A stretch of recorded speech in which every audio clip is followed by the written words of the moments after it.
Checking my audio. Can anyone hear me? I'd like to Yes, know if loud I and can clear. hear anyone else. Yeah, Great, we thanks. can hear you.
Hi, Tammy.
All right.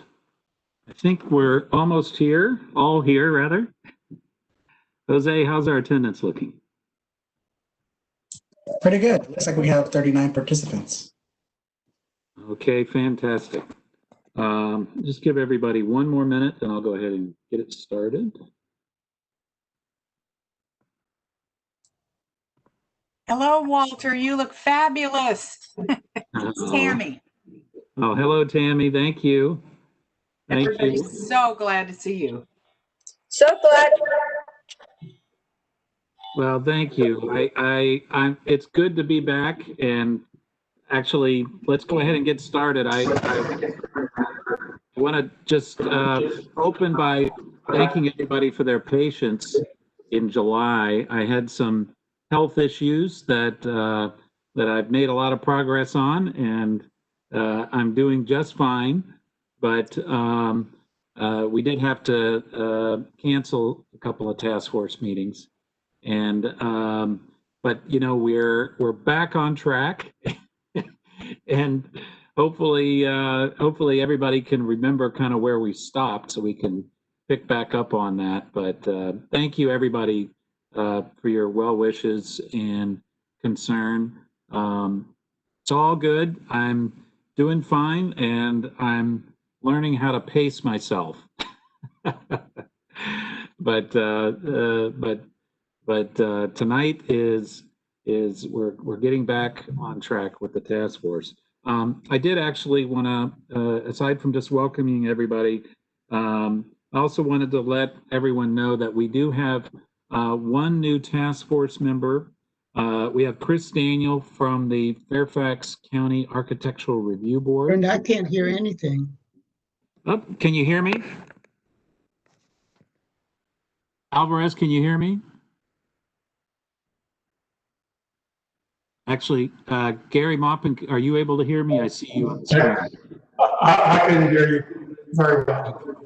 Okay, all right. Let's see. So we have Chris Daniel from the Fairfax Architectural Brenda. Review Board is joining us. Brenda, can you And come in a actually, minute? Chris, I see you there. Hi, welcome. So, Chris, do you want to just take 30 seconds and tell everybody a little bit about yourself? Sure, I'd be glad to, Walter. Hi, everyone. I'm Chris Daniel. I'm the Vice Chairman of the Fairfax County Architectural Review Board.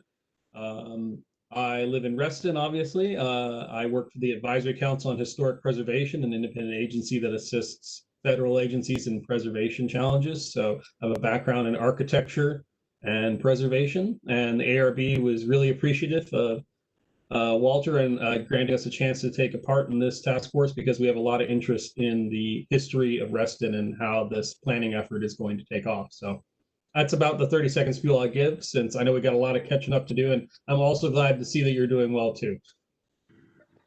Well, thank you, Chris. Well, welcome to the task force. Before we dive into the rest of the agenda. Does anyone have anything else? Any questions, comments they want to make? And please, nobody needs to say anything more about my health, but thank you for the well wishes. Any other comments or questions? Okay, then let's just dive right in. The next topic is review of topic areas. So this is something that we spent a couple of task force meetings starting to talk through. We've gotten some revisions that have been incorporated. You know, the thing that's become pretty clear to me is that this is a really good guide for the task force topics that we'll be addressing through the coming months. But to try to finalize this in stone probably doesn't make sense, because from time to time there are going to be adjustments, and they're probably going to be, you know, maybe as we go along, one or two other things that pop up. So what I suggest, if there are no objections, is that we consider this a working document, maybe a final working document, and work our way through this during the coming meetings and months. I do have, and then I'll open it up to see if there are any additions or changes to the topic areas document. But I do have one. It's probably more of a technical topic area to be addressed, and this probably won't be the only one. But you know, the last Reston task force spent an awful lot of time determining where the boundaries of the TSA should be. You know, what should those TSA boundaries look like? And that was a very big area of discussion, I know, and lots of task force meetings on it. It's been brought to my, and frankly, I think I'm not suggesting that be reopened, but I have heard from a couple members in the community concerned that there are some graphics in the comprehensive plan, and maybe even some language that needs to be tightened up to reaffirm the TSA boundaries. So I know there are some graphics that show the quarter mile and the half mile there, and so what I'd like to do, if there are no objections, is add a future topic area, and maybe staff could include that in the next version of this topic areas. Basically any changes staff would recommend to reaffirm the boundaries of the TSA, and also review any of the graphics in the comprehensive plan, just to make sure there's no confusion about that. Does anybody have any concerns about that being included as a topic area?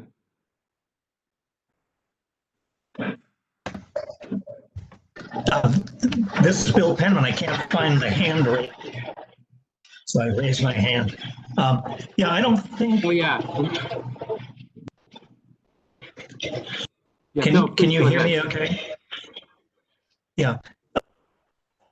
Having spent 4 years on the task force, I don't think there was that much debate as to what TSAs included. I mean, it was basically the old Reston corridor, industry and government, plus the center area. Now, there were discussions as to whether you measured the quarter mile and half mile from the station platform or from the ends of the runways into the station, but the general shape the first task force dealt with was pretty clear, and we were very careful not to intrude on any of the traditional areas north of Sunset Hill or south of Sunrise Valley, and made a point of saying so. So I think it's fine to talk about it, but I don't think there's that much confusion in the earlier task force. Thanks. If I could just add, sorry, this is Lynn Molston. I'm sorry, if I could just add for clarification. I do believe that Do we have two people talking at the same time? Okay. I just wanted to support Walter's position on clarifying where those hard boundaries of the TSA that do not overlap the current open space that is defined, the land use designation as open space. So thank you, Walter. Yes, and Bill, thank you as well for reminding me about the hand raising. I should have gone over the the rules for this one, but I do see several other hands raised, and if everybody could mute themselves before they speak, I think that'll slow down on the feedback. I do see Charles Colby, and then Mark after you. Walter. Charles? I just wanted to understand the recommendation. Is the TSA codified by zoning? Like, are you referring to an area that's carved out in the zoning that you see on a map? No, it's in the comprehensive plan as, so it actually is very much within the scope of this effort. And the boundaries of it, are there that's something then could be open for change or being reaffirmed? Well, it could be. I don't know. Well, as Bill said, you know, there wasn't a whole lot of debate about where the boundaries of the TSA should be during the task force, which actually I've heard some other ways too. But I think where there's been more discussion lately has been in what Lynn was bringing up. So I'm not suggesting we reopen the debate on where the TSA should be, but it is within scope. I mean, if folks want to take a look at that, we could. I don't really recommend it, but we could go there. Okay. If I may add to this, the comments were about the TSAs with respect to Reston were accurate. There is a third TSA in the comprehensive plan. One of the reasons I'm a participant with the task force, which is the Herndon TSA. Now, actually, it does go to the south side of Sunrise Valley because of Great Oaks area, and it has a huge residential area impact that impacts Reston all the way to Fairfax County Parkway, and cannot be forgotten in that aspect. I agree, Walter, very much that the TSAs in the comprehensive plan were very well defined from the earlier effort, as had also been mentioned. They probably don't need to be revised based on what has been traditional Reston, but the TSAs do have an impact to how the county staff interacts with this particular plan, and that needs to be recognized. Thank you. Thank you, Mark. And I'm glad you're on the task force and can point out basically that Herndon TSA, because you're absolutely right. That's you need to be part of this discussion as well. So thank you. I see Tammy has her hand up, and Tammy, did you want to say something? Thank you, Walter. Yes, I would like to, I think because we have so many new people on the task force, it makes total sense for us to go over the areas that are considered TSA. I will tell you, in contrast to Bill Penniman, who sits with me on the Reston Planning and Zoning Committee, the committee itself, full of veterans, had a very difficult time on a recent case that was a west of Reston Association. So some members thought it was TSA, others said, oh, absolutely not. So we do need to clarify that. Thank you so much. Okay, thank you, Tammy. Any other comments or thoughts on this, I would say, technical topic area, or technical suggestion of a topic area that is perhaps more technical in nature? Okay, as I don't know if folks have had a chance to read over yet again the topic area document, but I'll just open it up at this point. Are there any other topic area changes that folks would want to suggest at this point?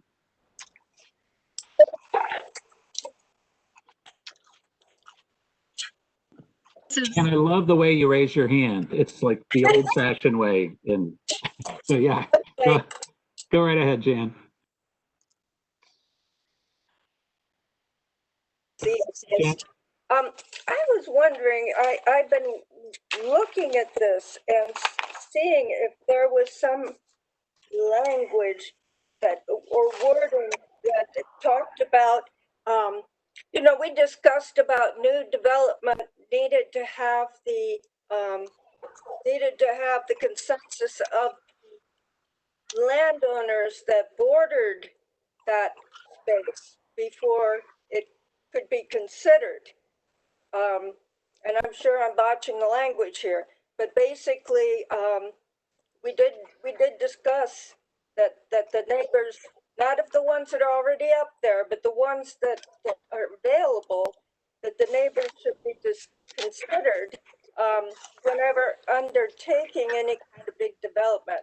And I don't really find that kind of wording in here. Yeah, Jan, I think we may get into some of that in the planning principles document. Okay. I think that's you're right. We have had some of that discussion, and that is, Tammy, that's one of the things that you guys were looking at in some of the suggestions for the planning principles, right? Yes, that's correct. Okay, so Jan, let's when we get to planning principles, keep that thought in mind. Okay. But we may need to come back and add that as a topic as well. But I think we'll cover that soon. Okay, thank you. Mm-hmm. Other changes, comments on? Yes, one. Mark Malcolm, once again, on mobility and transportation, equally true to the planning principles is when you're dealing with some of the things that are mobility, transportation, bikeways, walkways, and roads, VDOT owns the roadways. And planning principles are not necessarily recognized by VDOT. And as a result, the county staff defers to VDOT and ignores some of the comprehensive planning principles until pressed. So there needs to be some tightening of what is a should to a will and what is a process to say it is dropped rather than not considered up front, which has happened in one instance that I'm very familiar with. All right, Mark, thanks for throwing that out there. Do we, is there anyone from county staff that wants to add any or provide any thoughts, either DPD or FCDOT? We do have transportation folks going to be doing a pretty extensive presentation later in our meeting tonight. Anybody from staff want to take that right now? This is Tom Pashadny. Can you hear me? Yes, Tom, thank you very much. Sure. I guess what I would say is that VDOT has been very receptive to our planning purposes, for our planning principles for Reston and Tysons in particular, but also some of the other areas of the county. And they have allowed us quite a bit of flexibility on some of the things that we've been trying to implement in Reston. So if there's a specific case that is problematic, we can certainly discuss that offline, but VDOT has been pretty willing to work with us to support the major activity centers like Reston. So Mark, what I would suggest at this point is we're going to have an initial presentation from Fairfax County DOT staff this evening. And I guess hold that thought, that you made, and as we may end up including some language, it may end up being a topic area. My guess is, Mark, that as we go through the text of the comprehensive plan, there may be some specific references where you would recommend that language be tweaked. along the lines that you were suggesting. And I thank you. And I look forward to Tom's call back to me at some point. Appreciate it. Thank you, Mark. Oh, Walter, I'm Any- sorry, it's Lynn Molston. I Lynn. didn't have my hand up, but to answer your question, and I will lower it now, since there were two items, and I think that speaking specifically about the conceptual grid of streets that are in the current comprehensive plan, we have been asking probably a little over a year, probably more like 2 years, for the line that is drawn between Isaac Newton Square to American Dream Way, which is a private road. We have been asking that that line on a map, which did not get fully vetted by the task force, but just appeared on the conceptual grid of streets, we have been asking that that be removed and corrected. And I believe that there is another road from, is it Lake Fairfax, that it's just not a viable road. So I don't know if John Carter is on, if there's another road that that we wanted to at least look at removing from that conceptual grid of streets. Can you hear me? Yeah. Yeah. Well, those are two roads that we've talked about, but another look at those conceptual plan is probably worth it, since we have both a couple instances where it's going to be very difficult to build, but we also have some developments approved. So maybe a look at that conceptual drawing would be useful in this process. Yeah, John, thank you, and Lynn. And I just lost my place in the topics area document, but I believe there is, I believe that actually fits under one of the existing topics, but of course I can't find it right now. I would just throw that to anyone on county staff that might suggest under which topic we might go through that process, because that's certainly, Lynn, when I made the motion at the Board of Supervisors to get this process going, I made sure to make a reference to transportation improvements that would capture discussion and possible changes along those lines. Thank you. This is Mike Garcia with Fairfax DOT.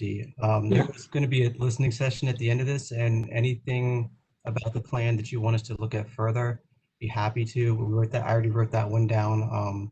There's the other one. I'm probably gonna need a little bit more help in terms of identifying exactly where that road is that you're looking for. But any other areas or any other concerns or anything that you actually like in the plan that you kind of want to see mimicked elsewhere, we're gonna have that listening session. We want to hear from you at the conclusion of the DOT presentation, which should take about 25 to 30 minutes, and does touch on some of the topics that you are talking about right now. Well, thank you very much. And I think that I met you at the strategy session that was held at Lake Ann cafeteria, or not Lake Ann, but South Lakes cafeteria. So yeah, thank you. Thank you, Mike. Thank you very much. I see a couple of hands raised. Let's go to them and then see if we might be able to move on.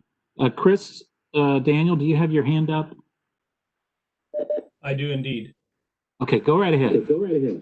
So I've had a lot of time to digest all the materials that I've been going back and forth with the task force, and even bring them back to the ARB a little bit for discussion. And one item that we've perennially seen as a problem with comprehensive plan development and the Architecture Review Board is there's not a lot of coordination between the county's heritage resources and the comp plan development strategy. And just looking at the topic areas, there really is only 3 mentions of the word historic, and they really frequently refer to looking back at historic planning practices.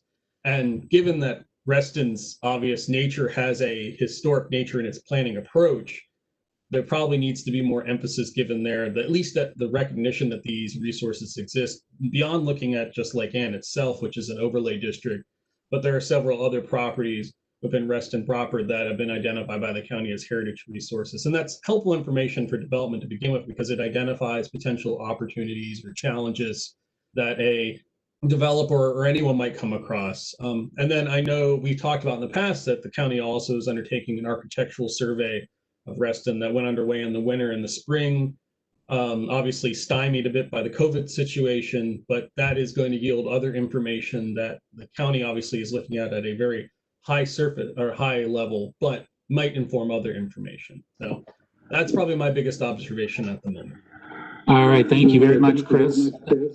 And can I ask, actually maybe Chris Caperton or Barbara Byron perhaps to anything county staff or St. Clair to address both of those issues? This is Chris Caperton, I'm Deputy Director in the Department of Planning and Development. Hi, Chris. I worked with Chris Daniel quite a bit on the ARB and really appreciate the leadership he's brought to that group. And we're certainly aware in the Planning Department about the survey that's ongoing. There's a little bit of a concern that that survey may not line up well with the schedule that we're on for this planning amendment, but we are committed to bringing that topic to the task force as information if there are preliminary results of that survey, or if we want to drill down, and if the task force and the supervisor wants to accommodate that discussion at a meeting, we can certainly do that. And I think it's timely for Reston, given what's been happening the last few years, and again this inventory that's being undertaken. So yeah, we welcome the discussion.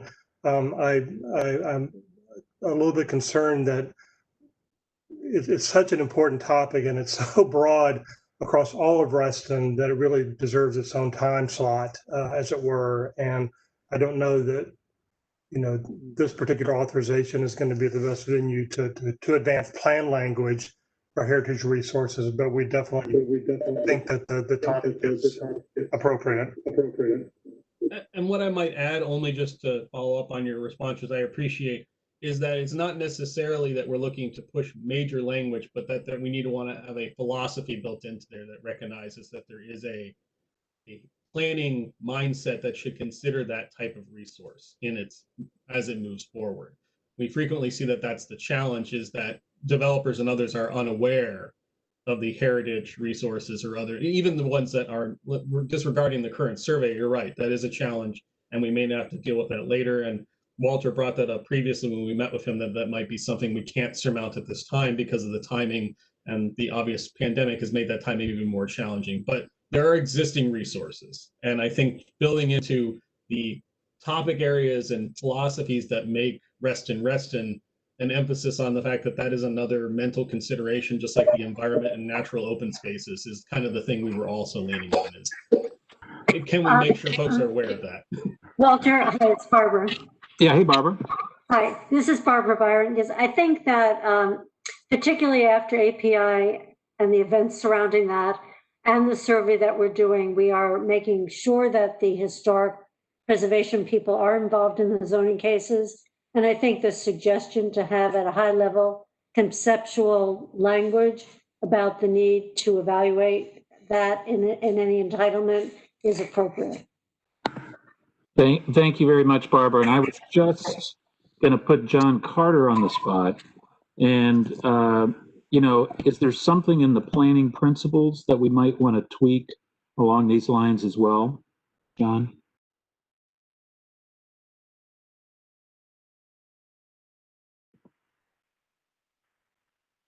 Yeah, John, I don't know if.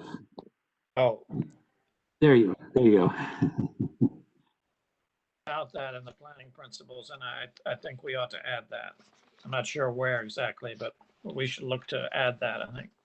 Yeah, I think that might be an appropriate item as well. So yeah, Chris, hold that thought, another thought for the planning principles discussion, but thank you very much for bringing that up.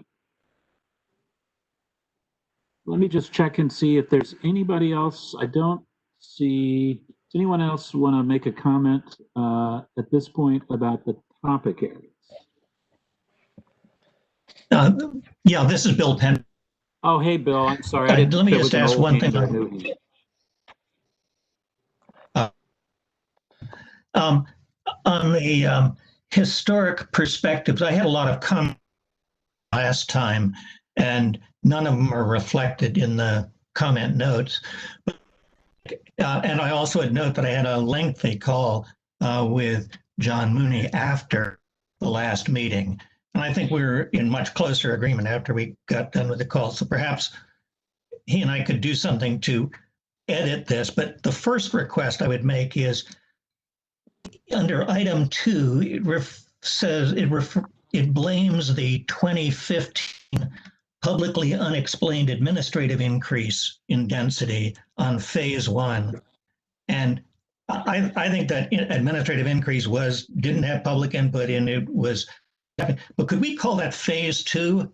Phase 3, because as long as it's muddled in with phase 1, then the process had, I don't know how many hundreds of meetings, gets blamed for something that had nothing to do with it. If we could call that phase 3, and again, I can work with Jose or John or somebody on language, then we could have sort of discrete areas of discussion that avoid, at least reduce confusion. Thank you, Bill. Anybody have any concerns about that? Walter, this is John Mooney. Hey, John. A suggestion. First of all, I want to agree with Bill that we had a really marvelous conversation and I think a significant meeting of minds on the issues. Perhaps, Bill, what we could do is simply say after phase 1. Rather than say in phase 1, say after phase 1. Rather than talk about phase 3, which no one would understand. If it's okay with Walter, why don't you and I discuss that and we'll come back with a suggestion.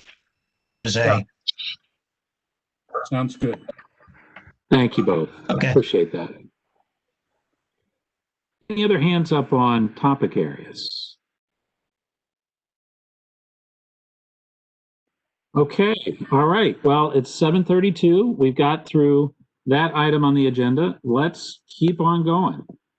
Thank you, everybody. And again, we're really using this as a guide to schedule task force topics in meetings. But there probably will be some tweaking as we go along. So thanks everybody for all your work on that. And it is still a working document. Let's go ahead and then dive into the planning principles document. Now on this one, I want to basically tell everybody, encourage everybody to take a look at the email that was sent around earlier this evening. So this is a version that includes the changes that had been distributed to the task force on September 4th in the listserv, but it also has additional suggestions that were received by task force members since that was sent around on September 4th. So if nobody has any objections, let's go ahead and walk through the planning principles using that document. Anyone have any objections to that? Oh, and Jose, it looks like, or Lisa put it up on the screen. Fantastic. Okay, so let's do this. Now, the first thing I want to note, because I know several of you worked on this document, note that this does not include the prologue. There was a prologue that had been drafted that sat right before this.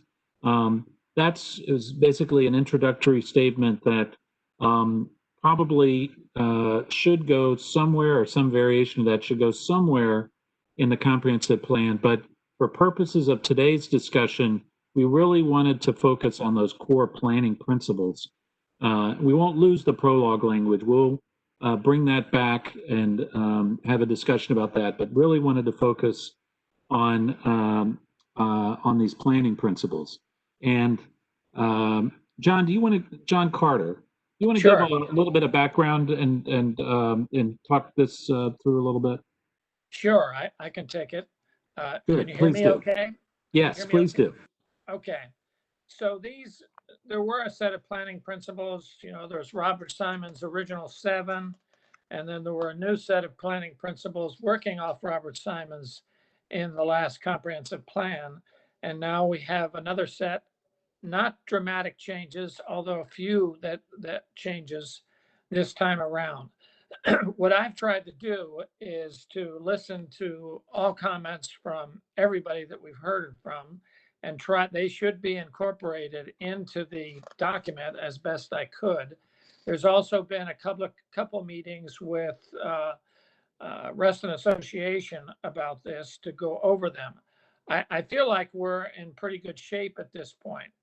I do think it's worth pointing out that this is a working document and there may be some back and forth as we move through the comprehensive plan. We may want to come back and change some things. And I think there was already one suggested tonight on the historic preservation planning. So with that, I don't know that we have to go through them in a lot of detail. If you want, I can go through them all together quickly. I can do this however you'd like. So John, please do. That would be great. And we can, or Jose or whoever has the controls can scroll down as you talk over, and then we'll open it up for comments and questions. So we have a little introduction, and then the first principle, we moved the last, what was formerly the last to the first now. Public participation in planning and zoning will continue to be the community's foundation. This is the same as the one that we had in the last comprehensive plan. I think it's a good principle. We've changed the will to should, or no, the should to will is what we did. So unless there's more, I'm going to move to the second one. Excellence in planning, urban design, and architecture will be community hallmarks. Now, given the comment of historic preservation planning, and maybe this is a little cryptic, but I think we could add to this principle. The community will continue to strive to achieve excellence in planning, urban design, architecture, preservation planning, gathering spaces, and so on. And that would hopefully take care of the preservation planning, at least my initial thoughts. So I'll go on to the number 3. Planning will provide. Yeah, and actually, yeah, keep going, John. You're doing great. Planning will provide for environmental sustainability and green building technology. So this has been emphasized a bit, both in terms of green building, but also in green neighborhood planning. If there was ever a place that could achieve green neighborhood planning, it would be Reston. And then I think we've gotten this term that has come from RA a little bit, is the biophilic design techniques. This is adding nature to our planning of buildings and communities. So given where we are in the world today, I think this is a good one to emphasize. So number 4, development will be phased with infrastructure. We've all talked about that. We know it's quite a challenge. A little less of a challenge during the planning, more of a challenge at the zoning time. But that continues the way it's always been, except the word should has been adjusted to put will. Reston will continue, number 5, Reston will continue to offer a mix of urban and suburban lifestyles. So that is pretty much the way it's been. We made a couple of minor changes to that. So we recognize that there are at least 3 areas: the metro station areas, village centers, residential neighborhoods. I don't know whether that fits with our TSA comments, but for now, I think we've expressed that pretty well, particularly the difference between the residential neighborhoods and the others. The Metro Rail corridor will be transformed. We've added words about for all income levels. And we still have the notion of air rights over Dulles Road. Number 7, Reston will become a more vibrant employment center. No changes to that. Housing will be number 8. housing will be provided for all ages and incomes. And we've added the word in an equitable manner. We talked about this a lot. And so that it's all right to say all ages and physical abilities, but we wanted to do that, add the words in an equitable manner. We also added the word races and ethnicities in all areas of Reston. We had a lot of discussion about that, but we ended up with this language. Connectivity and mobility will be strengthened. Pretty much there was eliminating the word tunnels and use underpasses. And we added a sentence, the priority should be to facilitate local trips within Reston instead of through traffic. Number 10, high quality recreation and public space will be required.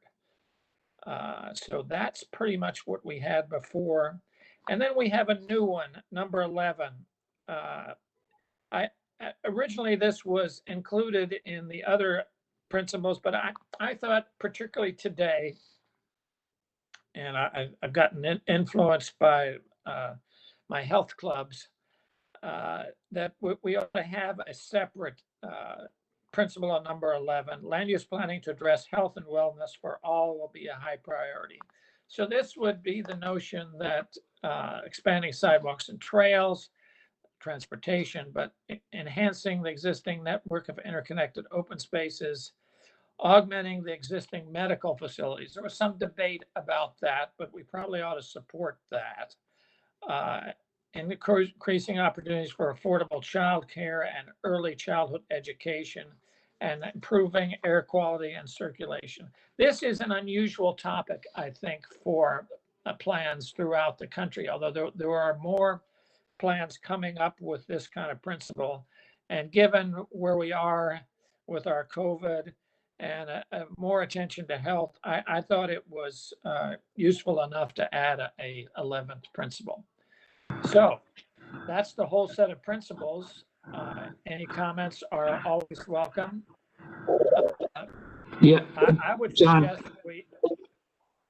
all comments are certainly fine.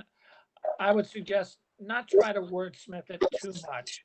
Recognize that we're going to have to revisit this, as I said earlier, as we move through the comprehensive plan process. All right, great. Thank you so much, John. Really, this is moving forward nicely. I did see there's some hands raised. So I want to, first of all, Reston Bell. Reston, I saw your hand go up pretty early. Go right ahead. Yes. Hi, good evening, everyone. I can wait until we come to item number 7, but I really like the language, like the inclusivity of the language used for item number 8, but for item number 7, it still feels like something that's a little bit of an afterthought there. That last sentence, I would really like for it to be better included, because encourage to me sounds like I don't know, sounds very aspirational rather than like it being the expectation. But again, you know, to your point in wordsmithing, it can be something we come back to, but it is something that I would like for us to at some point discuss. Which principle was that again? I'm just taking notes on this to do. Number 7, Reston will become a more vibrant employment center. I see. So you thought there's something should be in there. I see. Yeah, I see. it just felt like the last sentence, like it was just kind of added on as opposed to like being more incorporated to the language. Yes. Whereas like on number 8, it feels like it's more expected and like it's more built into the discussion, right? I don't know if that makes sense what I'm saying there, but I got it. I think that does make sense. Okay, thank you. Fantastic. Thank you, Reston. Also, Myra Callahan. Myra, you are next. Oh yeah, John, I really like the planning principle you added, number 11. I like that. Thank you. Okay, fantastic. Thank you, Myra. Let's go to Chris Daniel. John, I think you did a great job. I think you're right on point that number 2 is probably the place where we could look to incorporate heritage and historic planning, historic preservation principles I think that's the exact right place. I was going to say that the second we got to this, so you read my mind. It seems like your stint on the ARB really paid off. So Yes, thank you. otherwise, I think that's great, and I'll gladly help wordsmith that if needed. Okay, what you suggested some words there. Could you run that by me again? I said I will gladly provide it to you, Okay, so we all don't right. have to bog it down in this meeting. Okay, thank you. Okay, now this is a real hand that I saw. Jan, does that, I know I asked you to. So we'll do it this way. Anyhow, the point that I brought up earlier, you mentioned was better served under planning and principles. And that was that new development must first seek approval from all adjacent landowners prior to moving forward. And I'm not sure how that plugs into the planning principles. Yeah. I think it would be incorporated in number 1. Number 1. Yeah. Now, Jan, here's I guess a difference. There are different steps in the process. Okay. For example, right now there is at least one owner of a golf course who wants to see a plan amendment done outside of the regular cycle plan amendment review, and it's not part of this process. But I have told that property owner and would-be developer to basically get support from surrounding communities before I would consider authorizing a change in the comprehensive plan.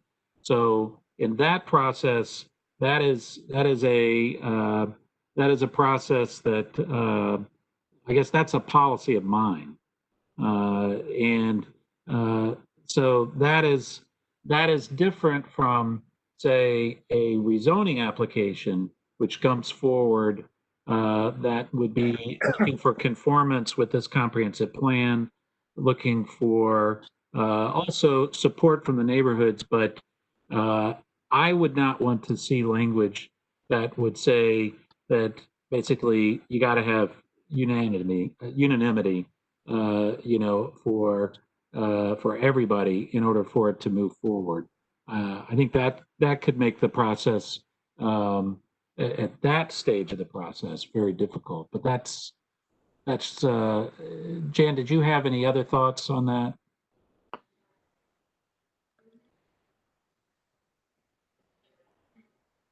Jan, I think you might be muted. Oh, okay. I just turned it. There you go. That works. Yeah, that's better. Okay, John.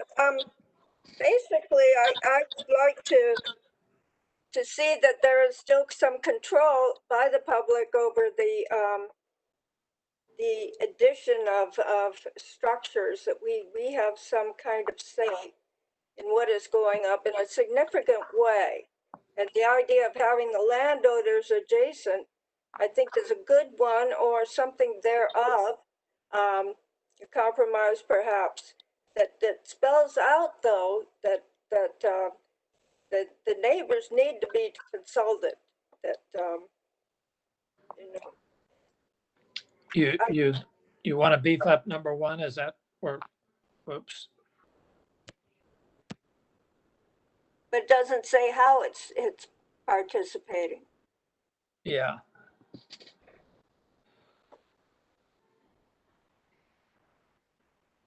Nothing comes to mind exactly right now, but maybe, I don't know. Yeah, and John, see what you might do with it. I mean, one of my thoughts is, frankly, I mean, that's why you elect a supervisor, and if your supervisor's not responding and not representing constituents appropriately, then you vote me out. I mean, there's some of that in play. I would want to be careful about using the comprehensive plan to lock in a process like that, which is by nature one that moves a lot. John, do you have any other thoughts on that? I'm looking at the language and thinking whether we could add something about the adjacent homes, but I'm not sure is a good place for that. I think we should look at this a little bit more. I Yeah, we think can look at it a little more. that's a pretty good principle if we actually follow all those. Not only is it looked at the time of producing the plan or the zoning, but it looked at continuously, it's saying. So I don't know. Yeah, I think we I can do agree. something. There, yeah, John, see what you can come up with, because Okay. I don't want to get in a situation where one landowner can control an adjacent landowner's property automatically. I just don't want to. I don't want to have that situation. There's got to be some language that maybe John can come up with. Yeah. Might take a bit of a phrase or a sentence, I think. Mm-hmm. The issue is what Jan Bradshaw has been advocating is more process versus planning principle. And we got to be clear on that. What comes to my mind is dealing with Reston Association's design review guidelines, and its process is coming into play here, that how occurs on one property has to be looked at by adjacent.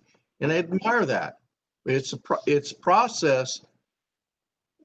Where the planning principles go, that's process and may be addressed a little bit later or subordinate to the comprehensive plan.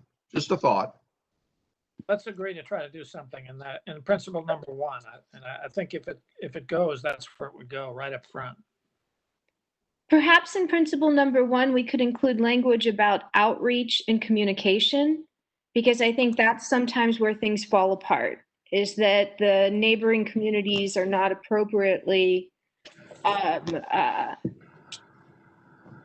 engaged early on in the process. And so perhaps just language about communication and outreach. Yeah, Michelle, I that's a great point. Yeah, we still run into that where people just don't know, what's going on nearby. That's a long-term challenge. Thank you. But I don't think it's the same. It's not the same thing, you're saying. No, it's not the same thing. But again, I think you have to look at where in the process it is. So let's move on. There's some other folks that actually have had their hand up for a while. So this is a really good discussion. And I think John's getting a lot of good input with the pen there. Bertong, you've had your hand up for a while. Yes, hi, thanks, Walter. Hi, everybody. I appreciate the sentiment in point 8, but when I think about it, it actually bothers me because it seems to imply that different races and ethnicities need different types of housing, which I don't think they do.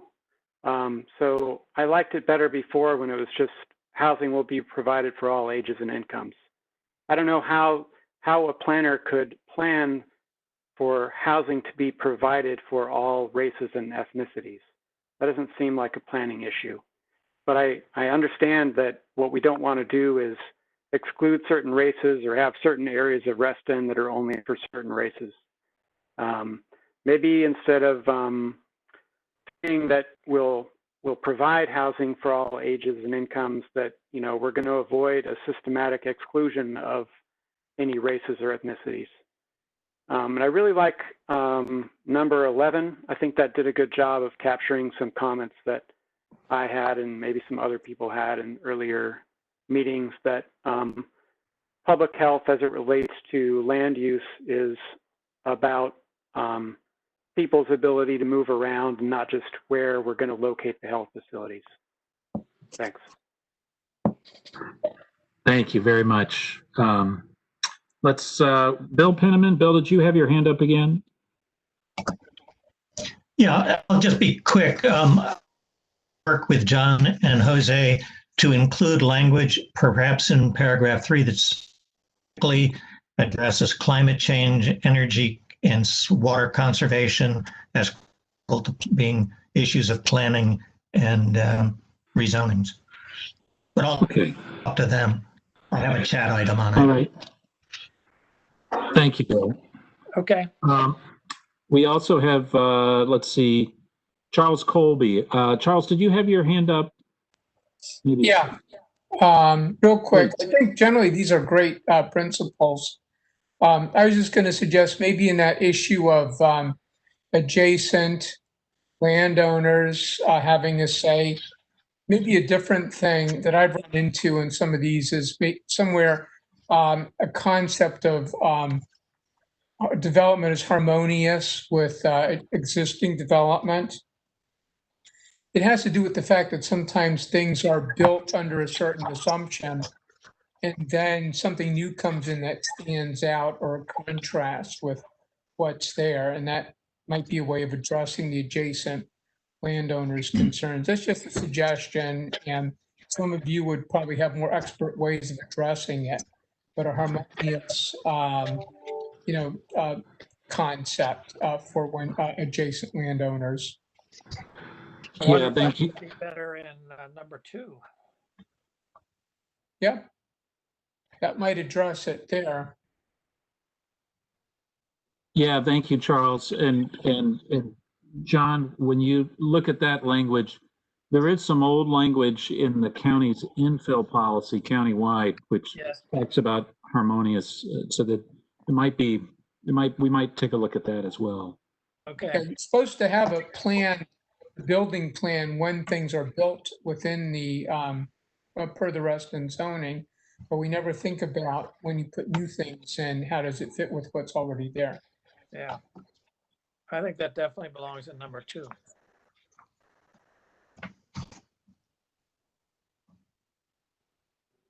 Okay. Okay, great. Jason Beske, you've had your hand up for a while. Hello. Hey, Walter. Hi there. The one I wanted to make a quick comment on was number 5, if I could. Please. I think Reston will continue to offer a mix of urban and suburban lifestyles. I think that's a bit esoteric for what this is going after.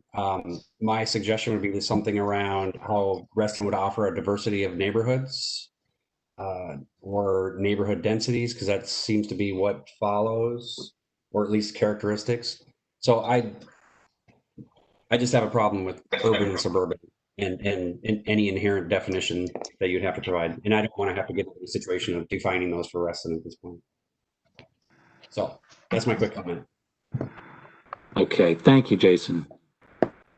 Yeah, those are some tough issues. Yes, they are. I think that's point well taken, though. Yeah.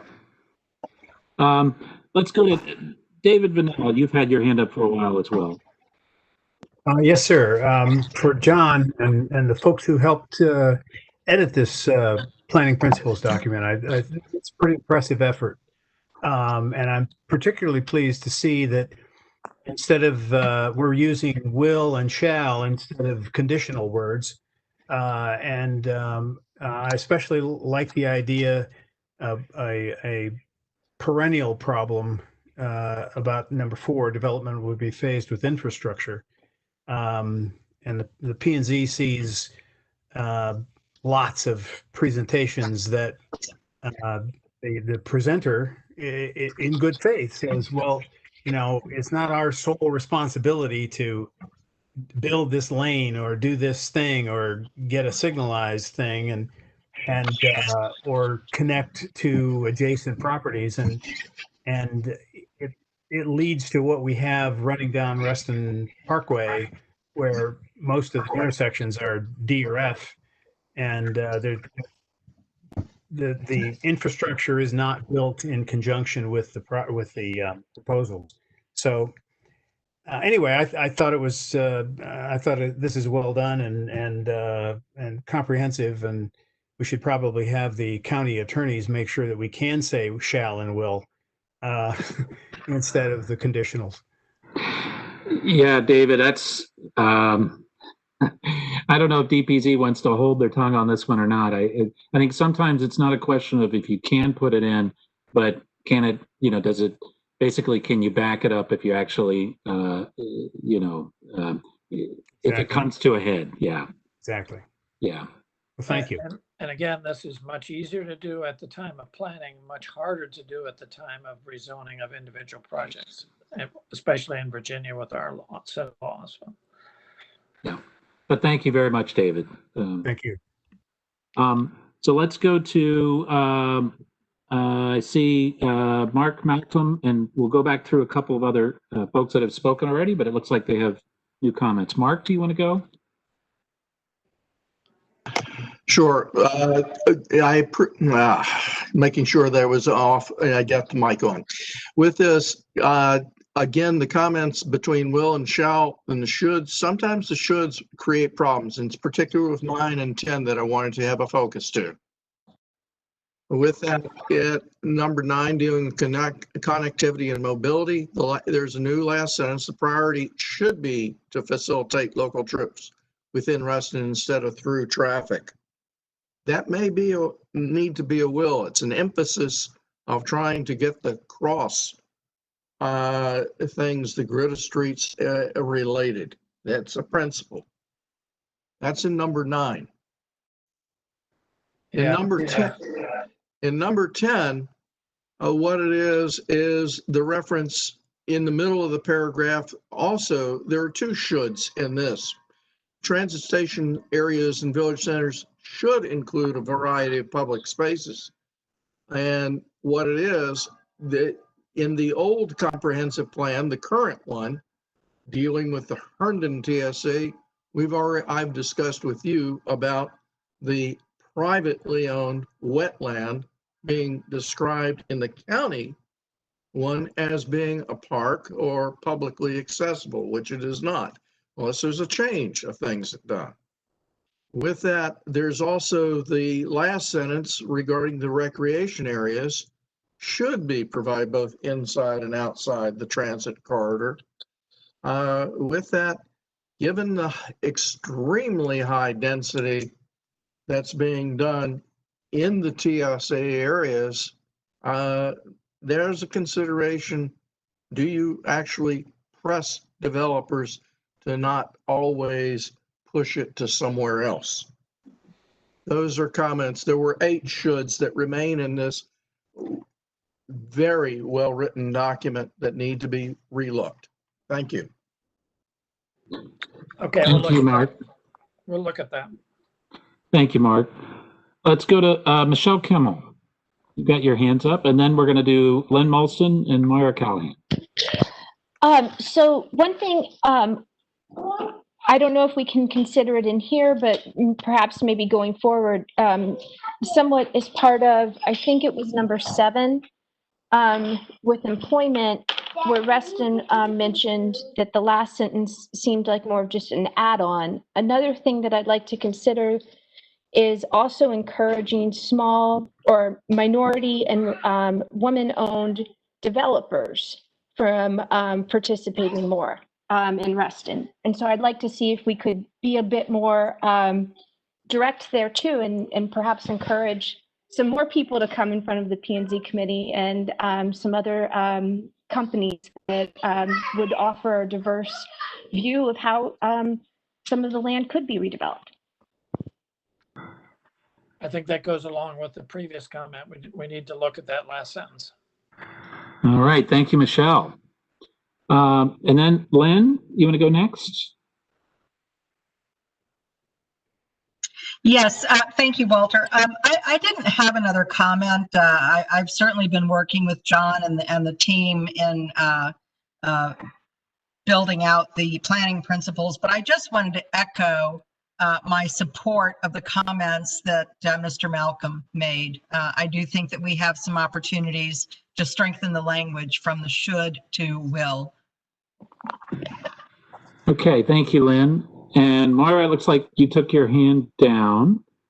Did, but I just want to say, I think when someone was talking about adjacent property owners, I believe in other planning documents of the county zoning that they do mention that. So I don't think that it's I mean, you could put it in there to strengthen it for Reston, but I do believe it exists in other zoning documents. Check with your zoning people.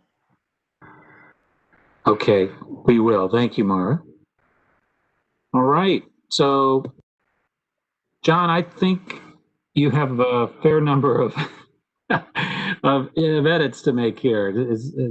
I think it seemed like you were on top of it. Yes, I yeah. have them. So why don't I just go ahead and do that? Uh-huh. Hand them out again.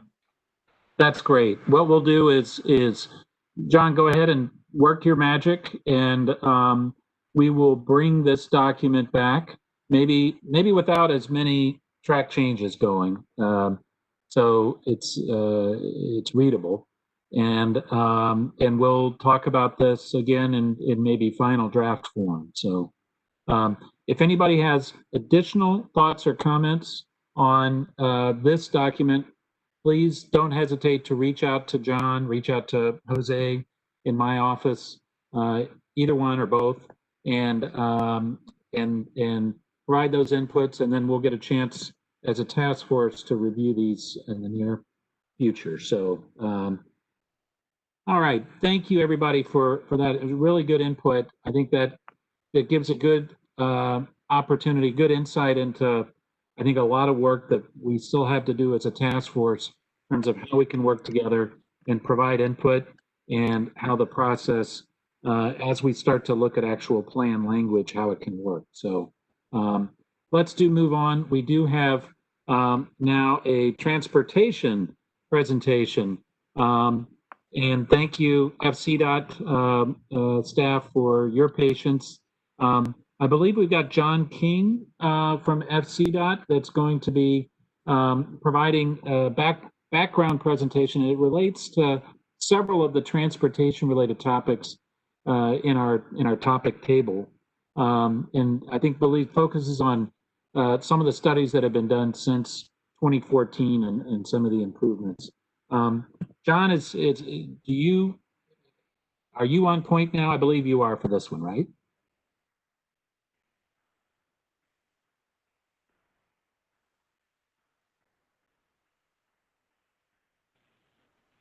Should be. I saw him online. He is. John, try to check your settings and see if your mic is getting picked up. I see Mike. Yes, I'm here. I see John. And John, looks like you're unmuted, but I don't know if we can hear you.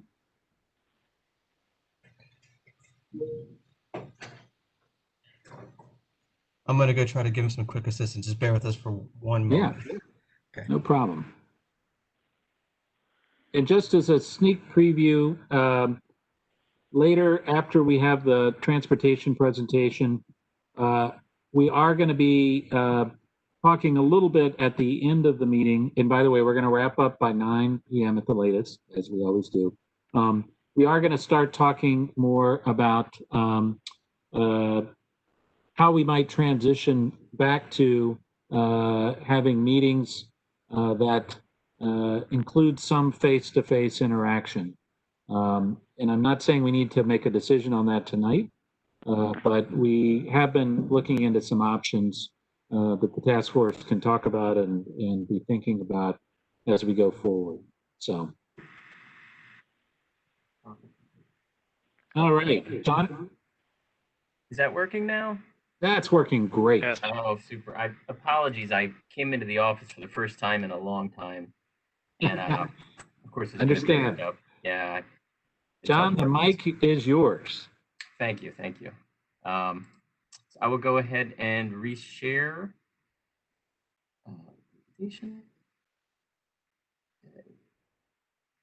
So thank you very much for having me here this evening. My name is John King. I'm a transportation planner with Fairfax County's Department of Transportation. I think you just saw Mike Garcia in my office. He's here as well. You heard from our director, Tom Bashadny, who's on the line, and we have some other folks in the audience, and I appreciate them being here as well. So won't belabor that too much, but we are here tonight to talk about transportation in Reston. As the supervisor Alcorn said, we'll focus mostly on updating you all on some of our past activities.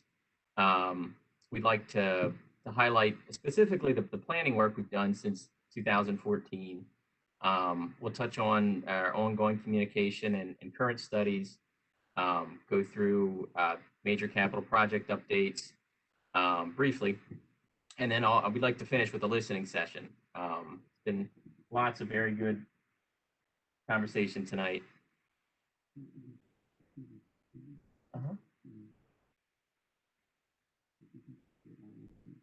Share just my screen.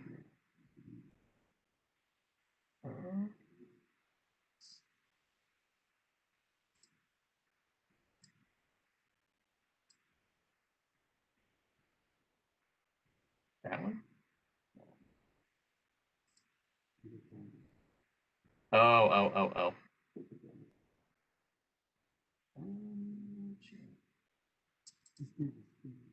Okay.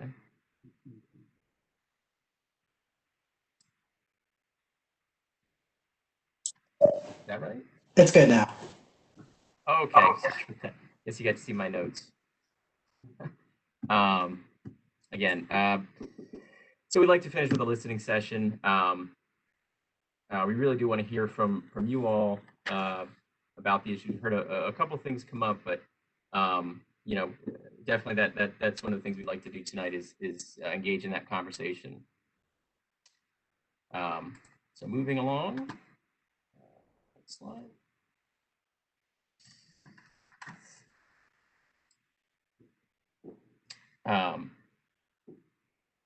We've basically broken up this first section, as I said, into 4 areas or subjects we'd like to talk about.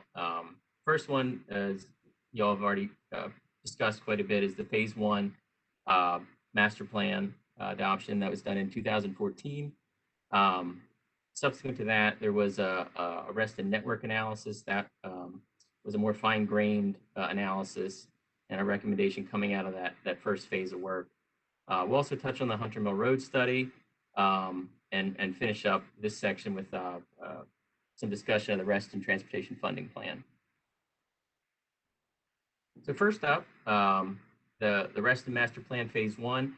And again, the intent of tonight's presentation is to really, I know a lot of folks have been very involved for a good long time in the planning work in Reston, and I just wanted to touch on and refresh memories and also present information for folks that maybe haven't been as involved about work that's been done on how we are where we are today in Reston. So the phase 1 master plan work really did focus on land use change.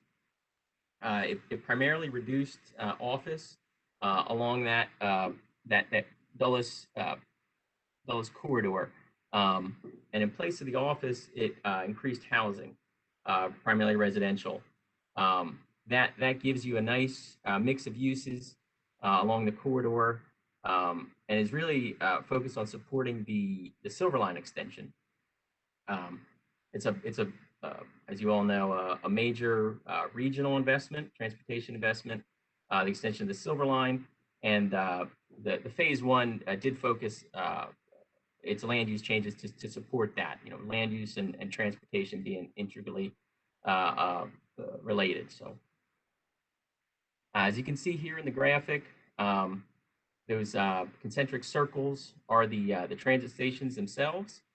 The gray area all along the corridor is the transit station areas. They are separate but contiguous.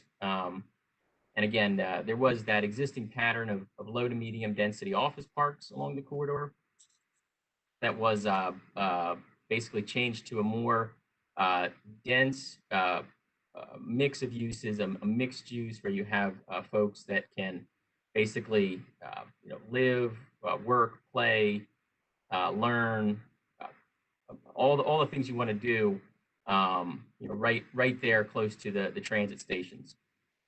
And not to belabor the point, but that transit-oriented development, that concept was really the focus of the planning work. So, all the good things we're talking about, people being able to walk, bike, get on transit, not get in their car for every trip that they need to make. That was really the intent of the phase 1 work. It was to to create these places that people want to be, where they'd have great, access to all kinds of transportation options. So subsequent to or during the course of that planning effort, a number of transportation recommendations were made. They included balancing, which we've heard a lot about, balancing that land use and transportation infrastructure. Obviously, those two need to be very well linked throughout the development process and the planning process. Additionally, we wanted to encourage that pedestrian mobility throughout the TSAs. You really do want this network of streets that connect to that transit line, so people can live there. They can walk to the train station if they need to go somewhere. They can walk to a store. They can bike there. Just basically, you really want people to be able to flow throughout the transit station areas without having to get into their car. Additionally, some things that were recommended as part of that planning process were improvements to transit service, encouraging and working with new developments to reduce their single occupancy trips. As I've said, and I'll continue to say throughout the presentation, the goal for these transit station areas is to have high density, walkable, vibrant places where people want to be, where they don't have to be in their car, in traffic, things like that. So additionally, there were a number of capital projects also recommended, which we'll touch on. We'll give you some status updates on those. And I should also note that throughout the course of that planning effort, there was a transportation analysis that was done. It was assessed, basically coordinated with the state's Department of Transportation for their review. And as I mentioned, the phase one work did recommend a number of things, including additional analysis. The planning level assessment was done as part of that phase one work. One of the recommendations was to really refine that analysis. Dive into what the grid of streets should and could look like, the road elements, things like that.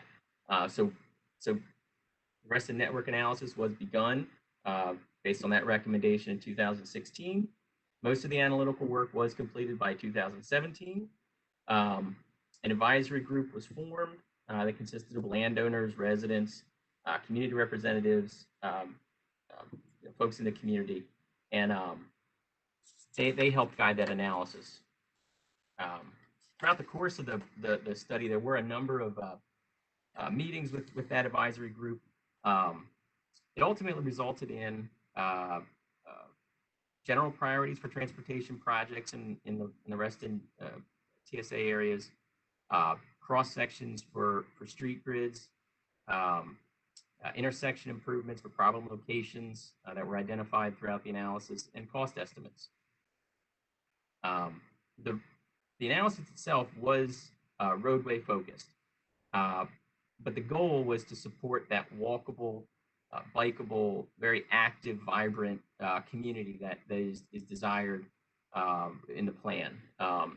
And it really links back to that major regional transportation investment in the Silver Line extension. So essentially what the county community was doing is positioning itself for the future to basically build off of that major regional investment. Here is a graphic. It just was produced as part of the Reston network analysis. The idea was to have this a walkable grid of streets, as I mentioned. There were a number of different cross-section types that were developed. I'm showing one here. It's got some really good elements in it, bike lanes, your amenity panel with trees, a nice wide sidewalk, things like that. So there were different cross sections that were developed. Again, the point being that subsequent to that initial analysis, there was a more refined, sort of more detailed analysis that was done. I believe at that point. Some good things to note, as a result of that analysis, most grid streets appear to be able to remain about 2 lanes, which is good. You know, in these more dense urban areas, you don't want your precious land taken up as to the extent possible by roadways. So if you can have it function with 2 lanes, I think that's a very good thing. Again, the network analysis did prioritize some improvements and provided estimates of cost.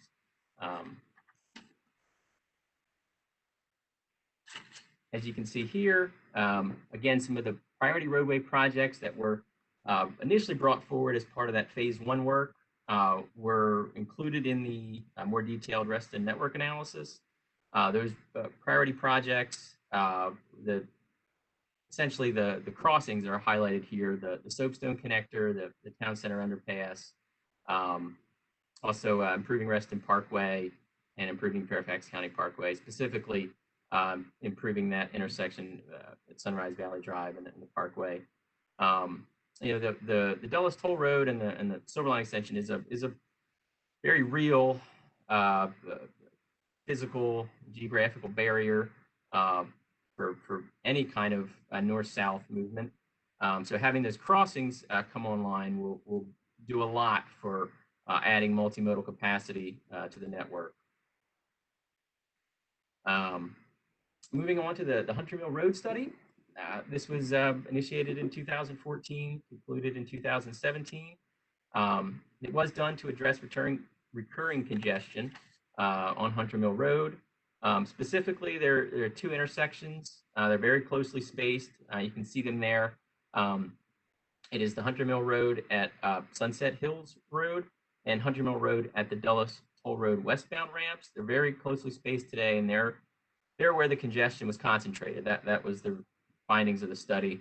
The preferred alternative is a realignment of Sunset Hills Road to Crowell Road with a 4-legged intersection, and that's shown in the graphic. The study also confirmed the need for 4 lanes on Hunter Mill Road from Sunrise Valley Drive to Sunset Hills Road. So the last part of this first section, which is sort of a planning review, is the funding plan. So we've talked a lot so far about recommendations, the result of the phase 1, the more refined recommendations as a part of that Reston network analysis. And then ultimately, as with any good planning effort, it's only as good as its implementation. So the funding plan really does take a good hard look at the needs of Reston. Estimated cost for those recommended improvements is about $2.25 billion. The funding plan breaks out those projects into 3 major sections. The major roadway projects, we expect those to be publicly funded.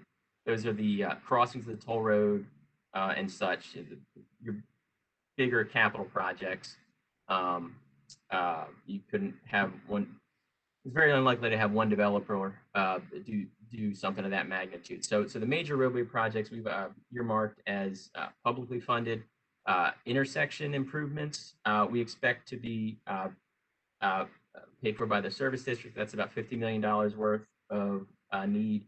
And then the grid of streets, we expect that to be privately funded through developer contributions, contributions to the road fund and such, and that's about $1 billion worth of need. Here's highlighting some of the major capital projects. As I mentioned, the crossings, the Soapstone, Town Center Parkway, and some other ones. I won't put the whole list there. And I just wanted to pause a moment. I don't know how short we're on time, but this was if there were any clarifying questions. Not discussion at this point. Like I said, we do want to have that conversation with you after. But if there's any clarifying questions, I'll just move on. So the next section is the ongoing communication and current studies. We have had conversations with the Reston Association. Also, I'd like to highlight the Service District Advisory Board that was formed.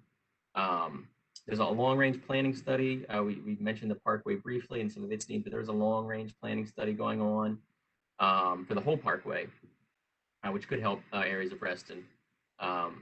There is a crossing of Wheelie Avenue that is underway. Looking at that crossing, a pedestrian crossing, and an active Fairfax transportation plan is a new initiative. It's basically an update to the bicycle and trails plans. And it'll have pedestrian recommendations. It's a countywide planning process. And then finally, Reston monitoring.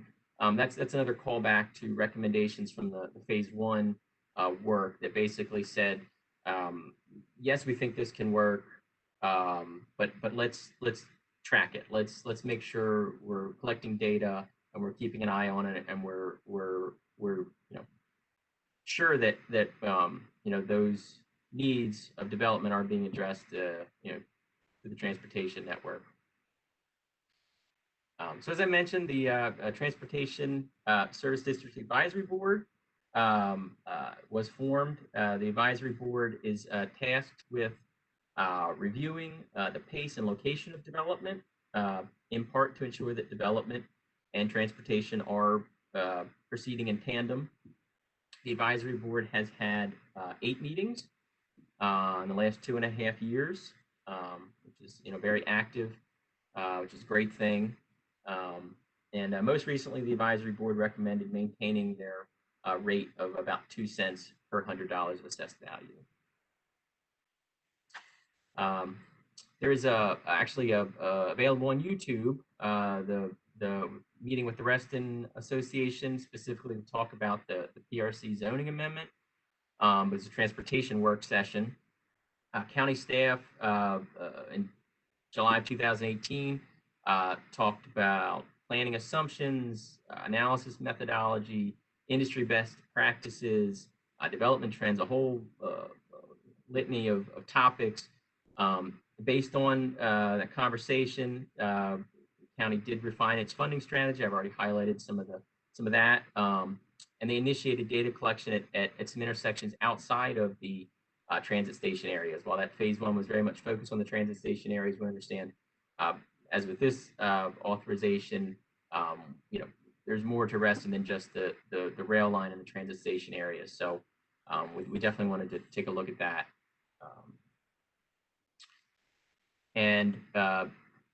Moving on, I've shortened the name here, the Parkways Planning Study. It is evaluating essentially 30 plus miles of roadway. The Fairfax County Parkway really does traverse essentially the whole county. I've highlighted here because there are some specific recommendations for improving Sunset Hills Road and the Sunrise Valley Drive crossings, the Dulles Toll Road. Those improvements and ultimately how that corridor as a whole functions could help reduce congestion in the Reston area. The board is expected to consider this matter next spring. Moving on to the Wheelie Avenue crossing. As I mentioned, this is a pedestrian focused crossing of Wheelie Avenue. There's a study group that has been formed. Some of you may be participating in that effort as well, which is a great thing. Essentially, what the study is looking at is crossing from this adjacent campus commons on the east side over Wheelie, headed towards the metro station. The study group is looking at bridge, underpass, at-grade crossing options. And in the future, we expect to do a corridor, more of a corridor-focused study that would look at the Wheelie Avenue corridor from Sunrise Valley Drive to Sunset Hills Road. What we're waiting on there is for the Silver Line phase 2 to be up and functional, and for traffic patterns to normalize, so we can get a good sense of what the needs are for that corridor. But right now, we're focused on this this particular crossing. The Active Fairfax Transportation Plan, this was initiated earlier this year. It is focused on updating the county's, it's a countywide planning effort. It is focused on updating the bicycle master plan and the countywide trails plan. It will have pedestrian recommendations. The county has reached out and is working with a consultant team to help them with the effort. We'll certainly have more information forthcoming on that. The intent is that effort will evaluate all the work that's done, not only by you, the task force, you all, but throughout the county. Any recommendations that are specific to areas will be picked up and integrated into that countywide planning effort. And monitoring is the last thing I'd like to highlight as part of this second section. Again, this was a recommendation coming out of the phase 1 work. Data collection has began in the fall of actually pre-pandemic, which I think is a good thing. So we'll know what it looked like before the pandemic, and then obviously who knows what it'll look like after we're out of this. But initial reporting we do expect to begin this year. It'll be available online. It'll have lots of good data and available, and it will be updated regularly. So last section, I'll go through this fairly quickly. I just wanted to highlight some capital projects, give you all an update on the goings on, how things are progressing. Obviously, there's a lot of need, and there were big changes with that phase 1, and just wanted to let you know how things are going. So first up, obviously the Silver Line phase 2. This is a obviously regional, massive regional project. In total, it's approximately $6 billion. The phase 2 work is about $3 billion. It's almost complete.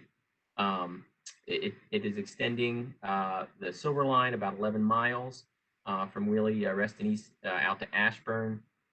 That expansion includes 6 new rail stations, 3 in Fairfax, 1 at the airport, and then 2 in Loudon.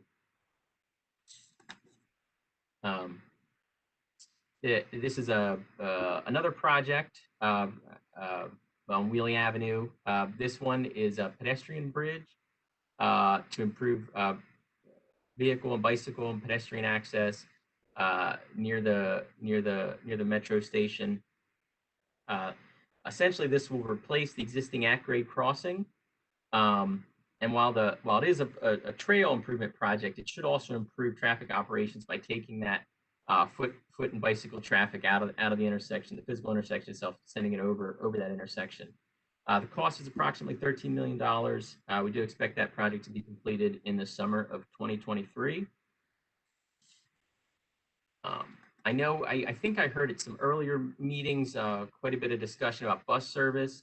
The Fairfax Connector folks have been out in the community, online more recently, getting feedback from folks about how they can improve bus service. This is really going to be in support of that Silver Line Phase 2 extension. We want to make sure that the connector is providing the best service it can in the Reston and Herndon areas. We're looking at increasing mobility, providing better access to destinations, improving travel times, and of course, improving reliability. There was a series of meetings, public meetings held. The most recent was in July, and that was a virtual meeting. And there was a survey available as well, which is being processed. So we expect a lot of good and positive changes based on that effort. So I mentioned the Soapstone Connector before. This is one of the recommended crossings of the Dulles Toll Road. This one will extend Soapstone Drive from Sunrise Valley Drive over the toll road to Sunset Hills Road. It is about a $215 million project that is partially funded. About $150 million is funded. What this will do, again, is add that additional capacity to the network. It gives you that crossing of the toll road, which is very much needed. It also will have a multimodal capacity. You'll be able to run buses on it. It'll have bike lanes, sidewalks. So all the good things you want to have in this more dense urban environment that we're working towards. The project is going through an environmental review process.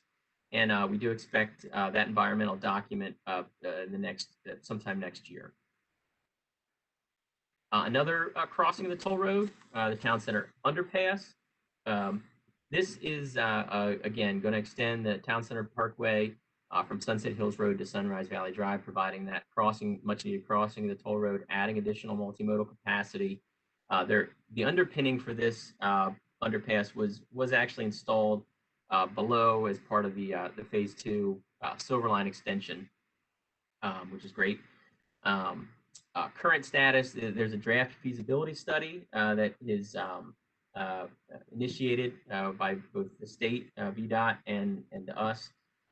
It's being reviewed and commented on, and a virtual.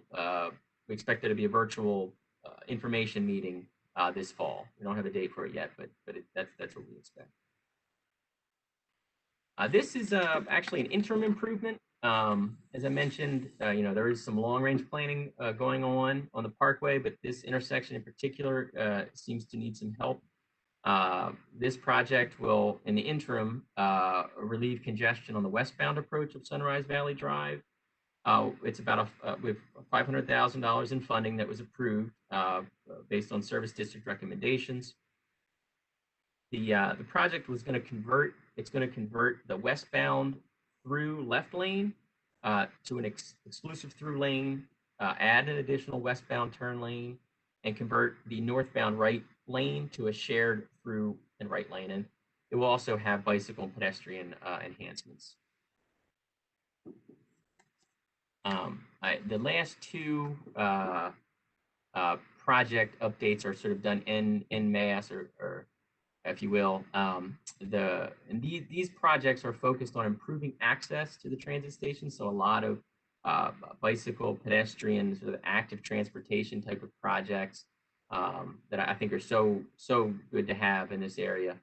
For the RMAG, or Reston Metro Rail Access Group recommendations, there are 22 projects that have already been completed. There are 16 projects underway. 9 are scheduled for completion the next year. And there's more information available about individual projects online. I just took a screen cap of the online interactive map. You can basically follow the link, and we did put together a resource document. If you've seen the links in this presentation, I put all this together in one document. So please, check it out. Follow up. Get more information online. We're through staff too. Happy to help. So this last one, in terms of project updates, is the Herndon Metro Rail Stations Access Management Study, or HAMSAMS. This has those recommendations. There are 2 projects that have been completed. 12 are underway, and 10 are scheduled for completion the next year. So lots of work going on. Trying to improve access in the area, specifically on close to those rail stations. So this slide is basically a summary of some things we've talked about: the grid of streets, the intersection projects, the major roadway projects. Sort of a summary. As I said before, I think so much good planning has gone on. That planning, obviously, we want to see it implemented. So the funding has been identified. As you can see, the breakout here, various sources of funding.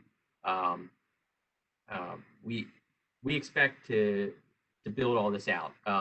Stepping back, I've heard, obviously, through hearing you all discuss at other meetings, needs and issues. I really have been looking at it through the lens of the long range approach. Obviously there's going to be hiccups and dust along the way as we build towards this walkable, vibrant urban core along this corridor, supportive, where you can basically live, walk to the rail station, get your groceries, recreate. Maybe there'll be a farmer's market. All these good things we're working towards. It's a long range vision.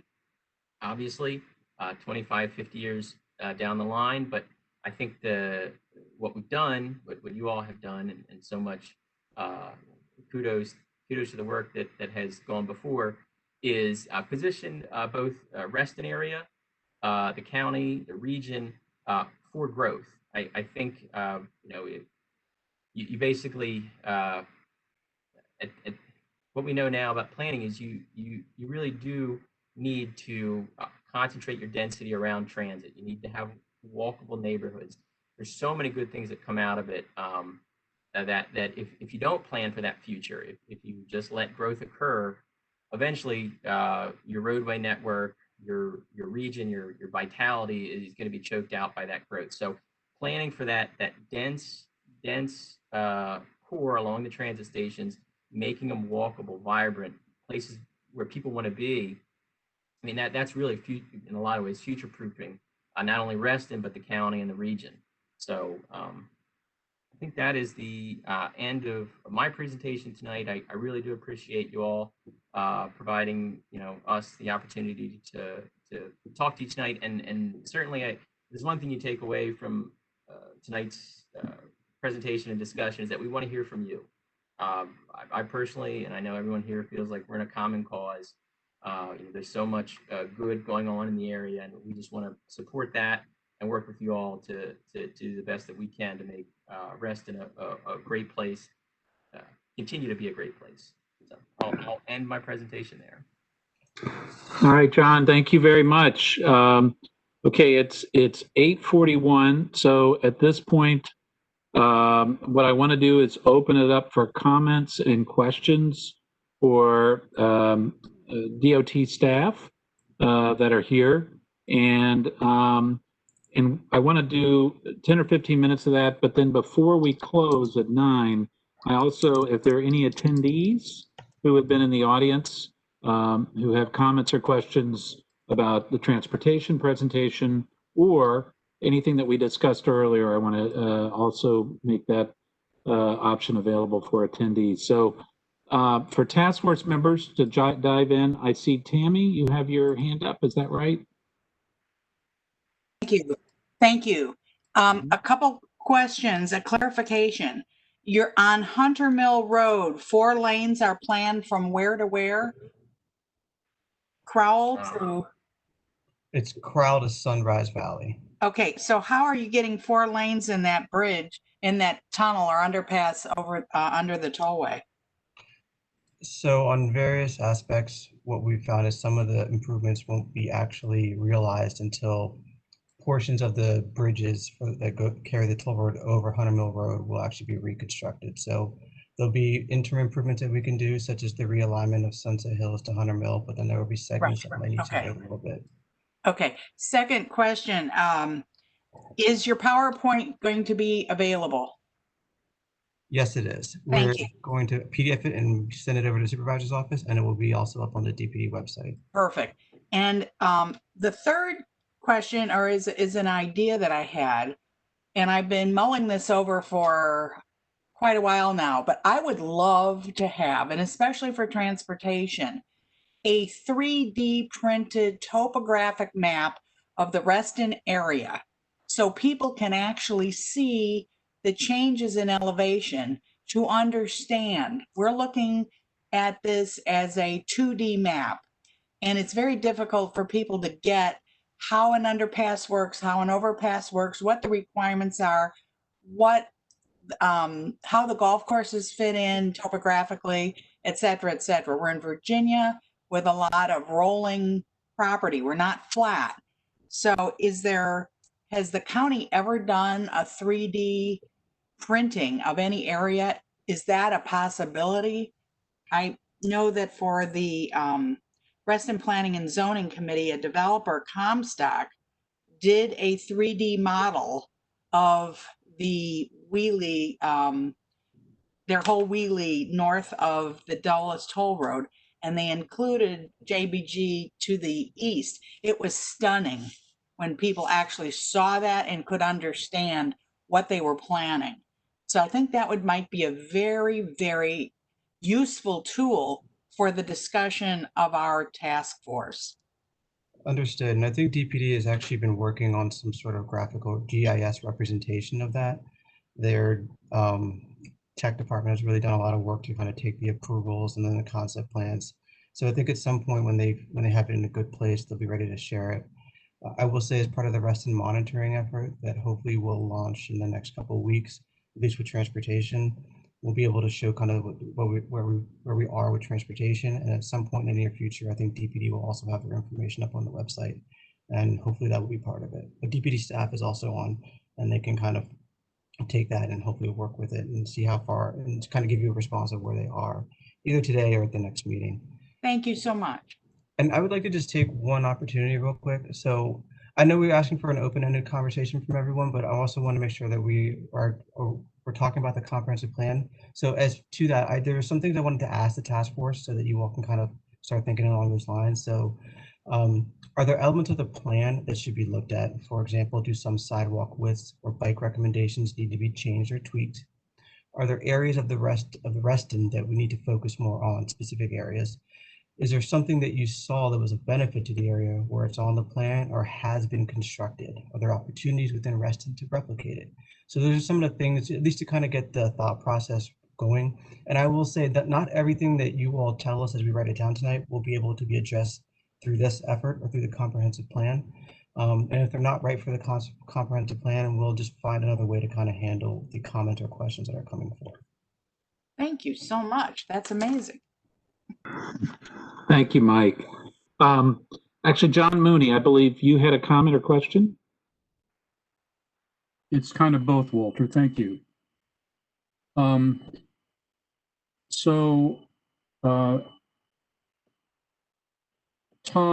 Bashadny and I have had dialogues well over 2 years now about my concerns about transportation issues, which probably for me are the most serious issues that we face in a situation like this. Because if we get one chance to get the transportation right when we're doing a major redevelopment, and if we don't get it right, we suffer forever. And so as Tom knows, we've been in dialogue, and you know this, Walter.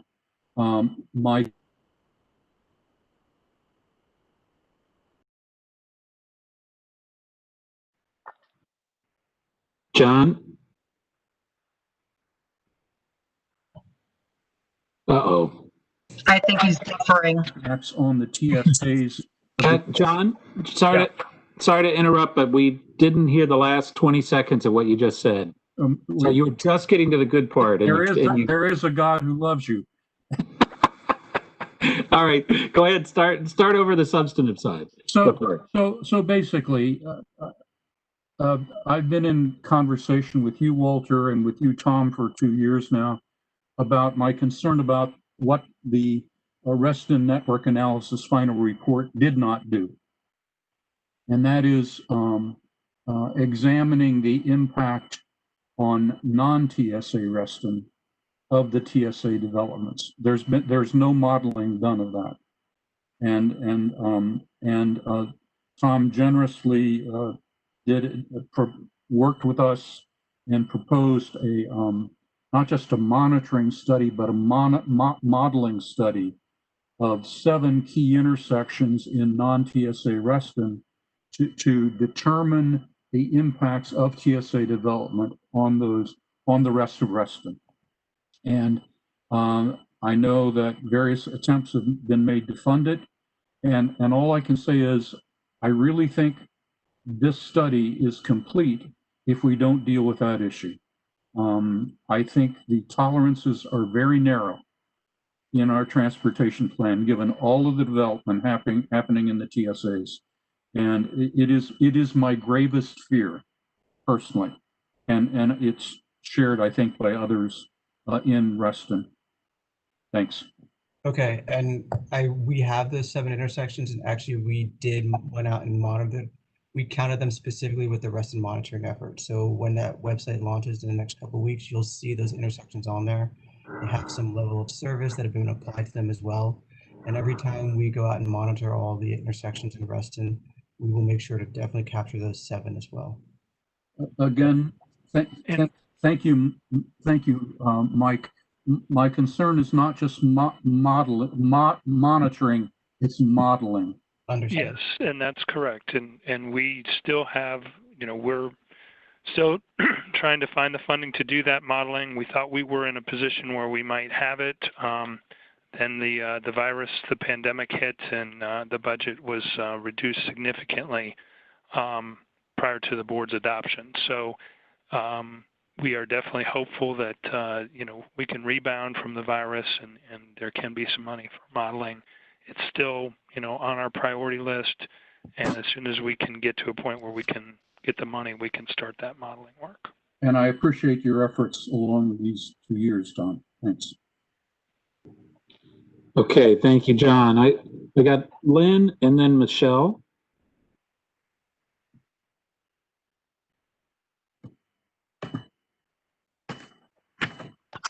Okay, I'm here.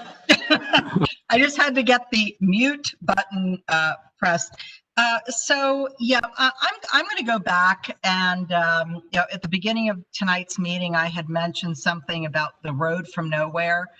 And I don't know if Mike, if you and John know what the road from nowhere is, but it is on the grid of streets that, and I think that it was probably August 17th when the president of the Reston Citizens Association, Dennis Hayes, wrote an email to Tom Bashadney trying to get more information about this road from nowhere. What was it, 2 lanes? So if you look at the conceptual grid of streets, this road from nowhere intersects Isaac Newton Square to American Dream Way, going across a golf course and has a land use designation of private recreational open space, and specifically a golf course. We have been asking for this conceptual road that Mr. Bashadney has said, well, it's not designed, it's just a conceptual road. But we really do feel that since August 17, 2018, so we're now 2 years, almost, well, more than 2 years to the day, that we have been asking for this road, this line on the road, on the grid of streets to be removed. And I believe there is another road that is on that conceptual grid of streets that we just feel that there is an opportunity for us to go back and look at this conceptual grid of streets. Let's make corrections to it based on the topographies that are in existence. I think John Mooney brought up the idea that we should, and Tammy as well, brought up the idea that we should have a topographic map to see how these roadways are going to be running. But we have been asking for over 2 years. So I'm going to get off my soapbox. Thank you, Lynn. Mike, do you have a suggestion? I think you said earlier you were taking notes on which items to address. Yes, I'm taking notes on it. I do have that. I am aware we've heard citizen kind of interest in that particular road and kind of a little bit more about it. I will say, just for everyone's edification here, I was on the staff team that did Reston Master Plan Phase 1. So I worked to try to put the grid on the conceptual grid together. It was conceptual at the time. We tried to go through and do a little bit more refinement, both in terms of with cases and as we did the Reston network analysis. So definitely are welcoming any kind of comments you all have back. I just wanted to at least kind of put that out there, that at least the point of that particular link at this point of staff time was to provide a relief valve for Sunset Hills, because we saw a lot of traffic on there. So so I at least wanted to explain it to you. And the fact is, we were willing to go back and look at whatever the task force wants us to look at. We're willing to look at it and have a discussion with everyone. Thank you. And we did hear from a member of the RNAG committee who said it was never shared explicitly with the committee. So, the citizens feel that it was kind of slipped in under our noses. So, Okay, and I will got take that it. history. Okay. All right. Thanks, Mike. We'll be seeing that discussion of that road and options in the future, it sounds like. So yes. Great. All right. Thank you. And this task force. Okay. Thank you, Mike. Michelle, and we are running a little late on time, but Michelle, please go ahead. Okay, I'll be fast. I was just wondering, it seems like with some of the plans that we get to a better spot, but then things also fall apart during site planning. And so I'm wondering to what extent that can be addressed earlier on. And, specifically, it was mentioned in the presentation, the Wheelie Crossing. That's another situation where if figuring out how pedestrians are going to move is so important, which I agree that it is, this needs to be done at the forefront, not pushed off and pushed down the road.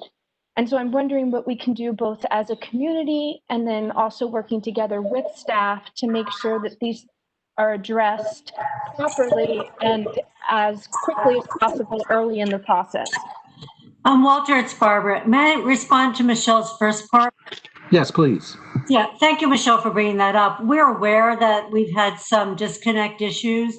And I think as Commissioner Carter and Supervisor Alcorn know, we have worked together with the Department of Land Development Services to try to make sure that those disconnects don't happen into the future. So hopefully we are putting into place a system where you won't find those same problems. Thank you.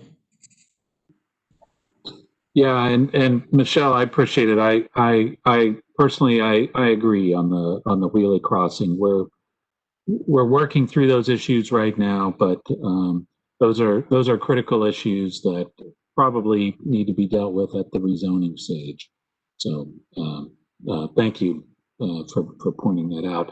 We do have Chris, Daniel, and then I do want to open it up to anybody who might want to make a comment. So Chris, go on ahead. Sure, I'll agree wholeheartedly with Michelle's comment. She took half my comment with her. I agree. The earlier that coordination can happen.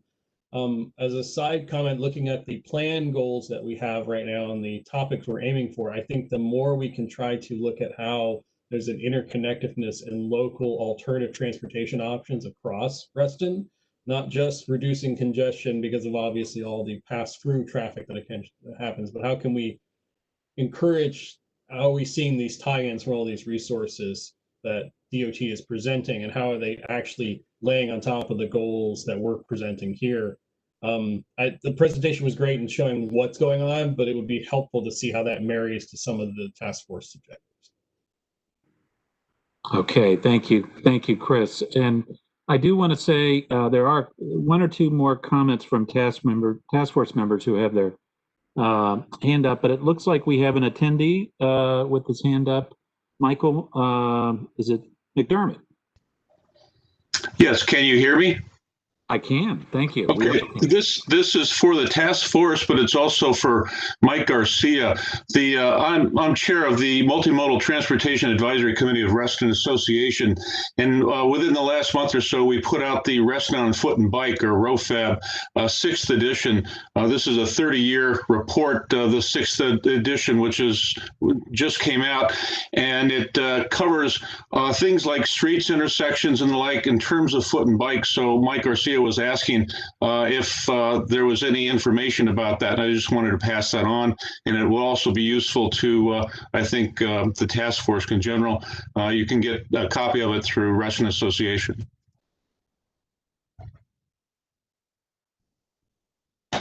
Okay, thank you. Very helpful. Appreciate that that note. Do we have any additional attendees that want to make a comment at this point? Looks like not. So I would, Mark Malcolm, it looks like you have your hand up. Is that correct? That's correct. I wanted to reemphasize on Michelle Kendall's comment regarding site planning, particularly with FCDOT, when it's dealing with things that are strictly in the VDOT pathway. I'm referring to like one of the successful HM SAMS projects being completed. It was not. The site plan could have been coordinated with the affected residents that had rear facing to that particular project. As a result, the walkway was built so that it did tree damage to a number of lots, but also it was ignoring the comprehensive plan in terms of trees and vegetation. That's where I referred to Tom getting back with me as I had requested last week. But those are things that coordination, as we've had multiple times tonight, becomes very important. Also, in the last comment with Reston Association with the multimodal study dealing with the bikeways and pathways, one of the key recommendations had been with the having the walkways on both sides of streets, and also having at all major intersections basically four-way crossings.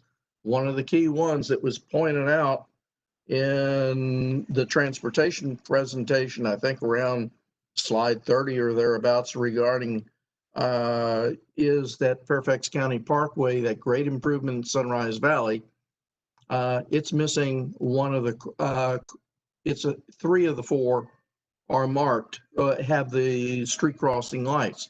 These are things that are missing in planning or chosen to as a cost saving measure, but the improvements now done at that intersection make it a hazard to bicyclists, not so much for walkers.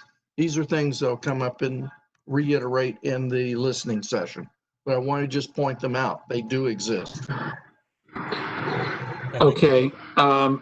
Transportation staff, do you want to make any quick comments, or is this something perhaps at a future task force we might want to give you an opportunity to address multiple issues? We've made some notes, and I think there actually is a meeting coming up on the Monroe Street sidewalk. I think your office is setting up, so we will definitely follow up on that. And anything else, any other specifics, we can do that offline. Okay, sounds good. All right, thank you, Tom. All right, we have gone over by a couple of minutes. I did want to try to keep us on schedule here. I know everyone's time is valuable. I did want to just note, and I believe it's not listed in the agenda, but our next meeting date for this task force, we actually had preliminarily scheduled for the 28th, which turns out to be a Jewish holiday. I apologize for that error. So we are now scheduled for the 30th of September. That's a Wednesday. We made a few calls to try to make sure that didn't have any major conflicts with any meetings that we were aware of in the community. So September 30th is a Wednesday. That'll be our next task force meeting. Hopefully, most folks will be able to participate in that. Jose, is there? Oh, there's one other thing, and we're not going to get to this tonight, but at some point we do need to have the initial conversation about how we might start to move at least part of these task force meetings to in person. I realize it's probably going to be a long time before we're going to have meetings, the old way, and we're going to be looking most likely at some sort of a hybrid. But let's go ahead and push that off to the next task force meeting. We'll put that on the agenda as a process issue. Does anybody have any final comments before we adjourn tonight? Go ahead and speak up. All right. Well, I want to thank all the task force members, the attendees who viewed the task force meeting tonight, and I want to thank county staff, both BPD and FCDOT. Barbara and Tom, thank you very, very much, and your staff for your support for this. And I look forward to seeing everybody on the 30th. Have a good evening, everybody. Thank you. Thank you very much. Thank you. Greatly appreciated.